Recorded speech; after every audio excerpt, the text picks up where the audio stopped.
Welcome to Let's Dungeon and or Dragon. I'm joined by Christian and Everett of Pop Films fame, and we're here to play the game. So the first choice that you have to make before we get started is which die would you prefer to go for? The blue with the dark writing or the white with the blue writing?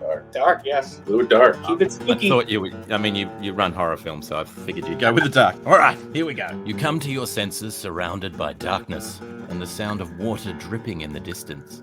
Your eyes begin to acclimatize and you make out the edges of a vast underground cavern. A creature roars, drawing your attention to the darkest section of the cave. Something stirs, stalking towards you on clawed feet, its body bristling with horns, piercing yellow eyes cutting through the darkness. You find a mirror lying on the ground beside you and you pick it up and look into that mirror. What race are you? Dragonborn, dwarf, or a sentient mushroom? I'm going dwarf. All right, dwarf. All right, so very good. So you are a slightly argumentative with itself dwarf. Here we go. So the sight of your face brings back memories of who you are and what you're here to do. You remember yourself a little more. So your class is druid, rogue, or door-to-door salesman. Rogue. You are a dwarven rogue.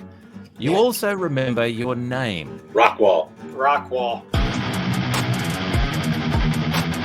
So you are a dwarf rogue named Rockwall. The creature emerges from the darkness and growls in a demonic voice. I am Gavin the Wretched, it says, and I have come to claim your soul.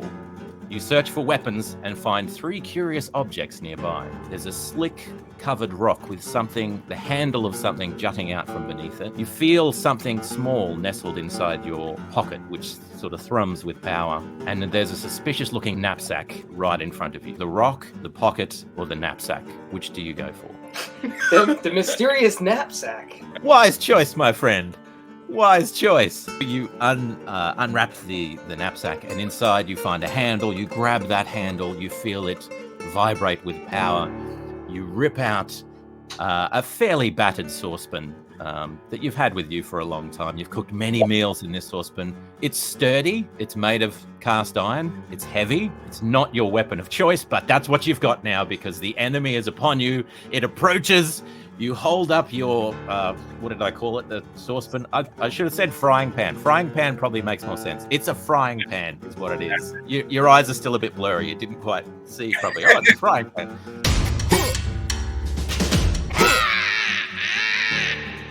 You have the advantage. You go first. The creature is almost upon you. What do you do? Crouch down low. Uppercut. Uppercut with the frying pan. Ka-ting. Let's see how that goes. All right, exciting. Oh my goodness, this is a first. All right, look at this. What you are seeing is a natural 20. That means that you have not only hit, you have hit big time. Yeah! You right, swing man. with the uppercut. Your frying pan smacks into the creature's jaw and teeth shatter and fly into the air, falling like little bits of, teeth, I guess, to the cavern floor. The creature roars, its tongue now bloody and hanging out of its maw, and it stalks towards you, swiping. Because you rolled so highly, it will get disadvantage on this roll. Trust me, it's a thing that we will do. Oh, and just as well, because it rolled a natural 20. I don't even know what that means. What? All right, so the creature swipes out towards you with a claw, and it brushes you across the cheek. We haven't done much of a description, so I'll quickly just describe. You are a sort of beefy dwarven character. Why not? With 2 heads. So one of those heads gets a slight scratch across the chin. It's not enough to wound you badly. It is enough to spoil your looks a little bit. So now we have to roll for which one of you takes that injury. So, unfortunately, Christian, you take the damage. So your face has been slightly mangled a little bit by the claws of the creature. However, the creature is badly hurt. Your next attack, what do? You're still holding your frying pan. Okay, I stoop down to one knee and pull out these ancient herbs that I've had from my village in my pocket. And I light a small fire, and the smoke drifts up towards Gavin the Wretched, and he starts to fall asleep and get wobbly on his legs. So we are rolling for smoky sleep as the attack in this time round. So here we go, ladies and gentlemen. Ooh, this is going to be a tough ask, man. This is going to be tough. Come on, Morgan. Oh, I don't know if you can see, but 5 and a 7. 5 and a 6.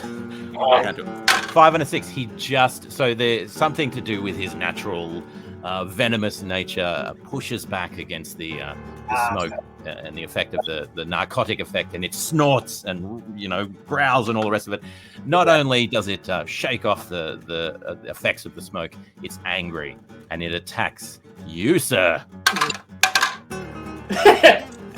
Wiping out with another claw. Unfortunately, the smoke may not have put him to sleep, but it has blurred his senses a little bit. So the blow goes wide. He misses.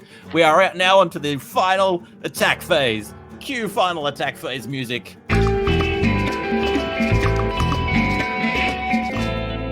You have the final attack. What is it that you want to do? We take the frying pan. We toss it up as high as we possibly can, hitting the rocks on the top of the Stalagmite? Stalagmite. Ooh. Right above his head. All right, here we go. Rolling for frying pan, throw to stalagmite, drop thing. Very good. Here we go. Come on, baby. Whoa. Natural 20. Give it to Rockwall. You throw the frying pan, launching it skywards, barely able to see the roof of the cavern, but noting one very sharp, very long, pointy stalagmite there dropping down. You launch it, hoping for the best. It connects with the stalagmite. It cracks. There is a rumbling sound. The creature lumbers towards you, seeing an opportunity because you're weaponless now, except for the smoke thing. It lunges towards you, jaw open, broken teeth ready to clamp around your two heads, and then shunk. Yes. The spike goes right through, driving itself through the creature's body. It is absolutely toast. It sloughs forward, its tongue lolling out. It looks at you. It's still alive for a few moments. What would you like to say to this creature before it dies of death? I would kneel down, I would pet its tongue that's hanging out, and say, "You gave it a good try, sir." Very good. Well, thank you, gents. You have been victorious. Well done. You leave the cavern with your prize, your frying pan, and the knowledge that you have been victorious. Thank you very much, gents. Well, thank you.